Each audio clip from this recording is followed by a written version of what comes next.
নৌকা এবং স্রোতের অঙ্ক যদি আপনি বুঝতে না পারেন তাহলে এই ভিডিওটি আপনার জন্য।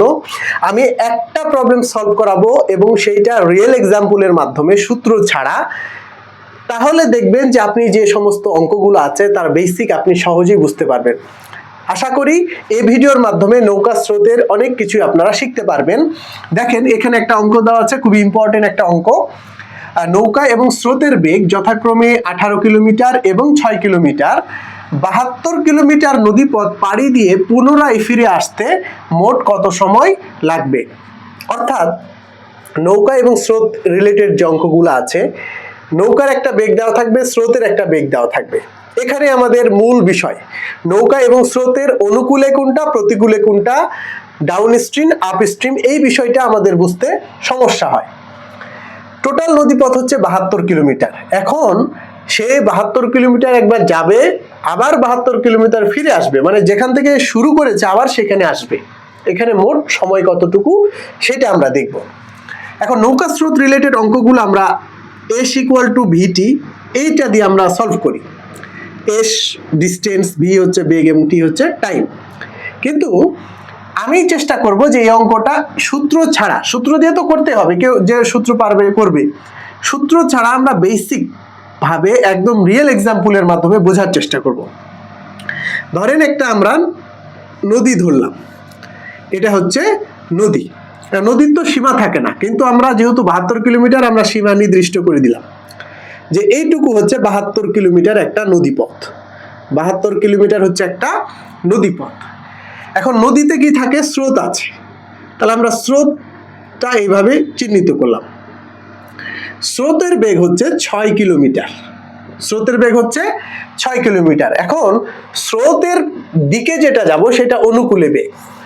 আর আমি স্রোতের দিকে যদি যাই, স্রোত যেদিকে যাবে সেই দিকেই যদি আমি করি, মানে যাতায়াত শুরু করি, তাহলে আমার বেগ যত ঘন্টায় যত থাকবে তার চেয়েও আমি বেশি জায়গায় যাব, কারণ স্রোত আমাকে হেল্প করবে।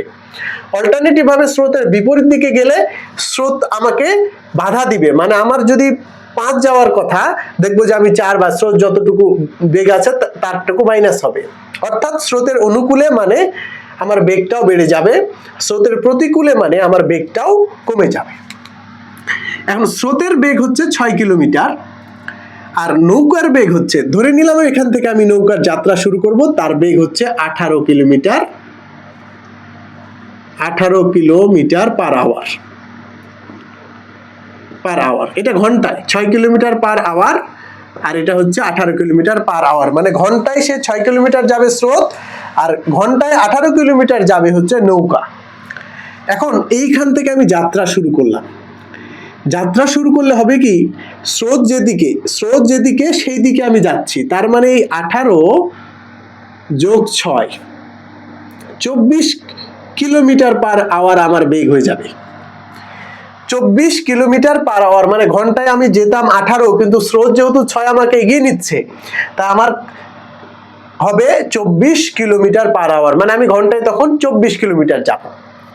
এখন বলেন তো, ঘন্টায় মানে 1 ঘন্টায় যদি 24 কিলোমিটার যায়, তাহলে টোটাল ডিস্টেন্স হচ্ছে 72 কিলোমিটার। তাহলে 2 ঘন্টায় যাবে 48 এবং 3 ঘন্টায় যাবে 72, তার মানে আমার এখানে আসতে লাগলো 3 ঘন্টা। আমরা একদম বেসিক করে, সূত্র ফেললে তো পারা যাবে, মানে বেসিক ভাবে দেখছি যে 1 ঘন্টায় যদি আমি 18 কিলোমিটার যাই, 2 ঘন্টায় যাব 24 কিলোমিটার, আবার 3 ঘন্টায় যাব 72 কিলোমিটার, 24। তাহলে 3 ঘন্টায় আমি 72 কিলোমিটার পথে পৌঁছালাম। এখন আবার ব্যাক করব, এখান থেকে আমি ব্যাক করব। এইটার হচ্ছে 18 কিলোমিটার, 18 কিলোমিটার পার আওয়ারই থাকছে, নৌকার বেগটা ঠিক থাকছে। এবার স্রোত কিন্তু অল্টারনেটিভ, মানে বিপরীত দিকে যাচ্ছে, স্রোত কিন্তু এই দিকে যাচ্ছে, তার মানে আমি 18 কিলোমিটার যদি এদিকে আসি, তাহলে স্রোত কিন্তু আমাকে এই দিকে 6 কিলোমিটার ঠেলবে, তার মানে আমি 18 মাইনাস 6, মানে সবসময় আমি 12 কিলোমিটার, 6 কিলোমিটার কম যাব। তার মানে আমি ঘন্টায় যাব পার আওয়ার, মানে ঘন্টায় আমি 12 কিলোমিটার ফিরে আসব। তাহলে 1 ঘন্টায় যদি 12 কিলোমিটার ফিরে আসি, 2 ঘন্টায় আসবো 24, 3 ঘন্টায় আসবো 36, 4 ঘন্টায় আসবো 48, 5 ঘন্টায় আসবো 72, অর্থাৎ 5 12 60, 6 ঘন্টায় আসবো 72। তার মানে 1 ঘন্টায় 12 কিলোমিটার যদি আমি আসি, তাহলে 6 ঘন্টায় আমার এই 72 কিলোমিটার পথ আসতে আমার টোটাল সময় লাগবে 6 ঘন্টা। তাহলে গেলাম হচ্ছে 3 ঘন্টা, আসলাম হচ্ছে 6 ঘন্টায়, তাহলে 3 যোগ 6, তার মানে আমার যেতে এবং আসতে লাগবে 9 ঘন্টা। এটাই হচ্ছে আমার বেসিক অঙ্ক। তার মানে স্রোতের অনুকূলে গেলে আমার বেগটা যোগ করব, কারণ আমাকে হেল্প করছে।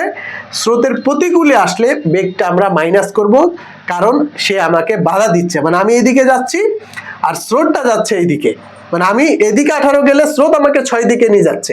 তার মানে অল্টারনেটিভে আমরা ঘন্টায় 12 কিলোমিটার যাচ্ছি। 1 ঘন্টায় যদি 12 হয়, তাহলে 72 কিলোমিটার যেতে আমার 6 ঘন্টা, 6 12 72 লাগবে। তাহলে যেতে লেগেছিল 3 ঘন্টা এবং ফিরে আসতে লেগেছিল 6 ঘন্টা। তাহলে টোটাল এটাই বলা হয়েছে যে পুনরায় ফিরে আসতে মোট কত সময় লাগবে, তাহলে মোট সময় লাগবে 9 ঘন্টা। এভাবে বেসিক সহকারে ম্যাথ শিখতে চাইলে এসটি জব একাডেমিতে ফলো দিয়ে রাখবেন এবং শেয়ার দিয়ে রাখবেন, এবং আমাদের ম্যাক্সিমাম লং ভিডিওগুলো ইউটিউবের প্লেলিস্টে দেওয়া আছে, চাইলে দেখে আসতে পারেন।